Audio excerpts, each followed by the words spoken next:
Yo no sabía de este evento, uno más de los tristes eventos que algunos obispos irresponsables permiten, bajo el título de acto ecuménico, entre comillas, y que ya hemos visto acontecer, por ejemplo, en el Brasil y en esta ocasión en México, ¿no?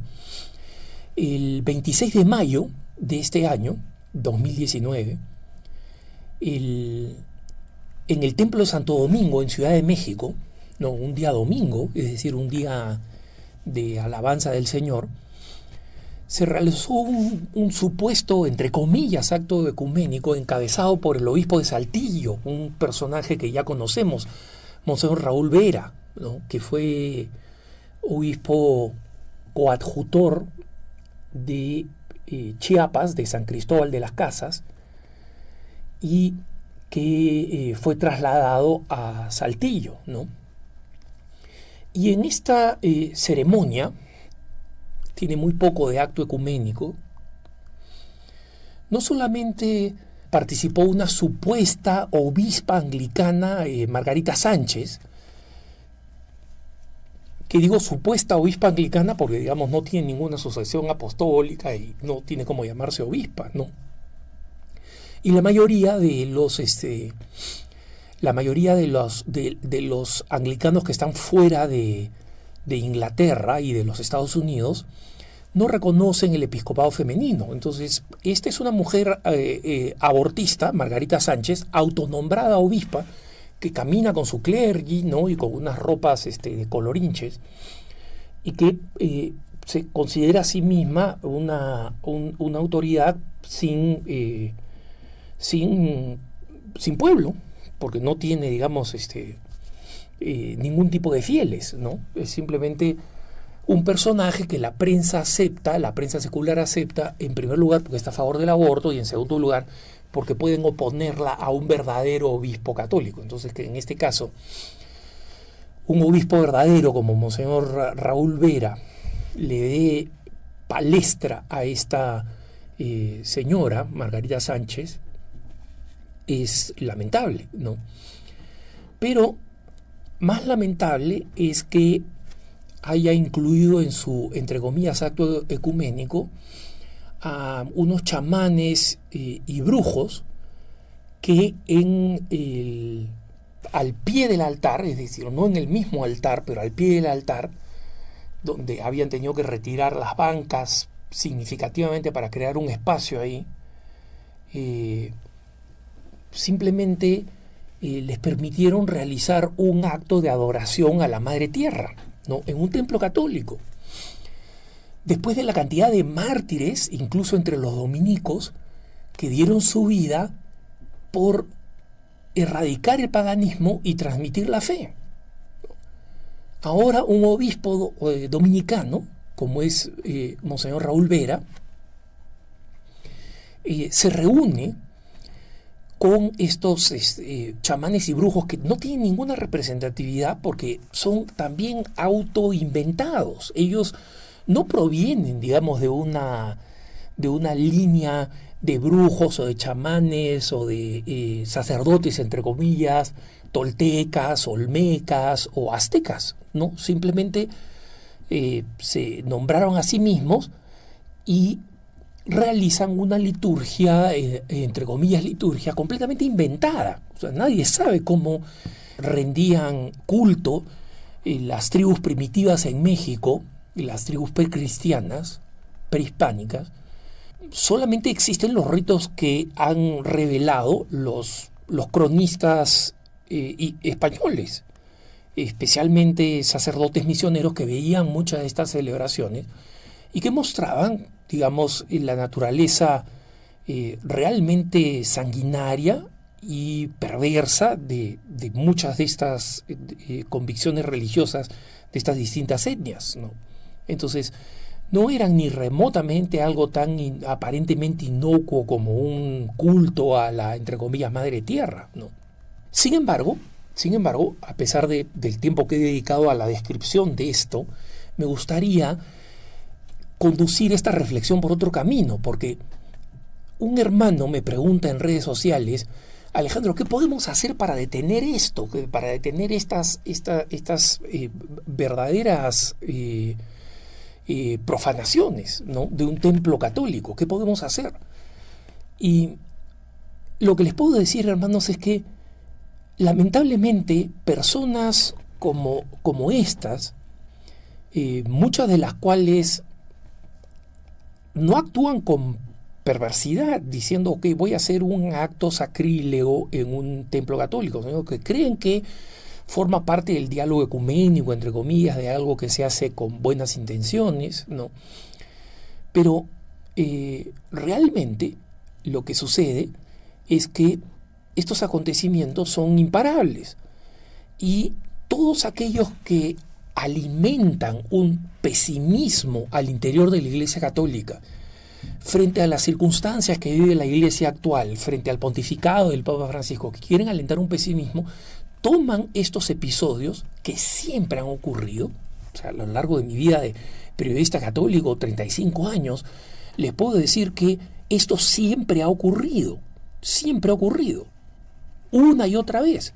Y muchas más veces pasaba en el Brasil, y ha pasado recientemente, donde unos obispos de una región del Brasil concelebraron, entre comillas, con unas ministras protestantes también autonombradas, ¿no? Y les permitieron, entre comillas, consagrar, es decir, poner sus manos en el acto de consagración, algo que no se puede hacer, no se puede concelebrar con hermanos separados, y mucho menos pretender que han consagrado, porque esa consagración se vuelve inmediatamente inválida. Entonces, después, cuando las redes sociales anunciaron este sacrilegio permitido por la corrección política de estos obispos brasileños, que fueron incapaces de decirle al final de esta marcha para la tierra, ¿no?, donde marcharon estas ministras protestantes de distintas denominaciones, le dijeron: miren, ahora vamos a celebrar la misa, ustedes son bienvenidas de sentarse si quieren en la primera fila como invitados especiales, pero no pueden, entre comillas, concelebrar. Y eso es lo que permitieron, ¿no? Permitieron una ofensa grave a Jesús por corrección política. ¿Estos obispos son malos? No lo son, ¿no? Pero no son ciertamente de la misma tela o del mismo corte que los grandes obispos mártires, de algunos de los cuales hablábamos recientemente en un punto de vista, ¿no?, como los mártires obispos greco-católicos de Rumanía, que el Papa Francisco acaba de beatificar. Entonces, lo importante, hermanos, es que nosotros no caigamos en la desesperación, que comprendamos que la Iglesia Católica no puede ser este lugar perfecto aquí en la tierra que muchos aspiran a que la Iglesia sea, ¿no?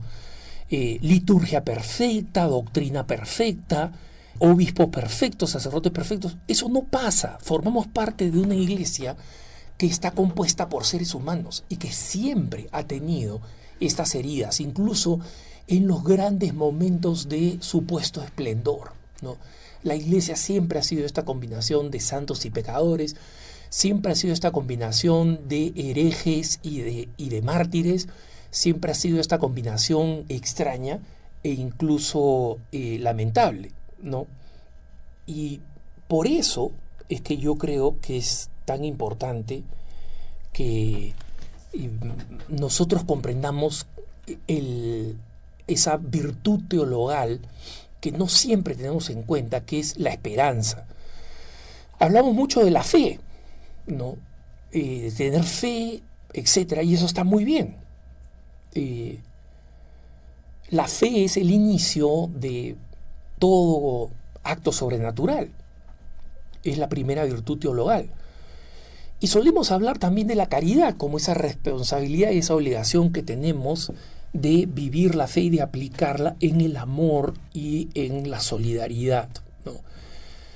Pero no siempre hablamos con la misma intensidad de la esperanza. Y la esperanza cristiana es, como decía San Pablo, creer en las cosas que no se ven, ¿no? Y esperar en la confianza en Dios.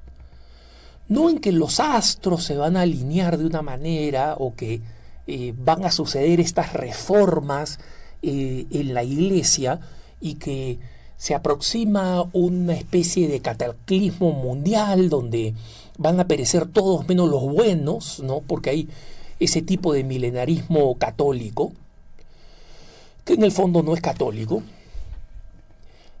sino comprender que esta combinación de mal y de bien, de perversidad y de extrema virtud, de pecado y de santidad, va a seguir caminando en la iglesia con altas y bajas hasta la venida de Jesús, que esa es la naturaleza de nuestra iglesia. Y que la manera de ser gente de esperanza es en hacer todo lo que esté a nuestro alcance, denunciando estos eventos, por supuesto, ¿no? Pidiendo al nuncio apostólico en México, en este caso, que intervenga con Monseñor Vera, y que el Papa intervenga con Monseñor Vera, pero no esperemos que la iglesia sea perfecta a raíz de nuestras acciones. No lo va a hacer. Lo que nosotros sí podemos hacer es asegurarnos de nuestra propia santidad y de la santidad de las personas que están alrededor de nosotros, nuestros hijos, nuestros familiares, a los cuales les predicamos el querigma cotidianamente, les predicamos el misterio del amor de Dios cotidianamente. Asegurarnos que en nuestra parroquia se vive esa reforma, que nuestros compañeros, amigos y vecinos, los miembros de mi parroquia o de mi movimiento eclesial compartimos el mensaje del Evangelio y nos motivamos unos a otros para ser santos. Y solamente en esa revolución de santidad, como se ha demostrado a lo largo de la historia, los grandes revolucionarios que transformaron la iglesia no fueron solamente reformadores sin nombre, fueron los santos, los grandes santos. En los momentos más trágicos de la iglesia han surgido un santo como San Francisco de Asís, como Santo Domingo de Guzmán, como San Ignacio de Loyola, como Santa Teresa de Jesús, los grandes santos reformadores. Y esa es nuestra misión. Entonces, mantengamos la esperanza y mantengamos la entrega y apertura al futuro de la iglesia, que no deja de ser acompañado por Jesucristo a pesar de las miserias humanas. Que tengas un buen día.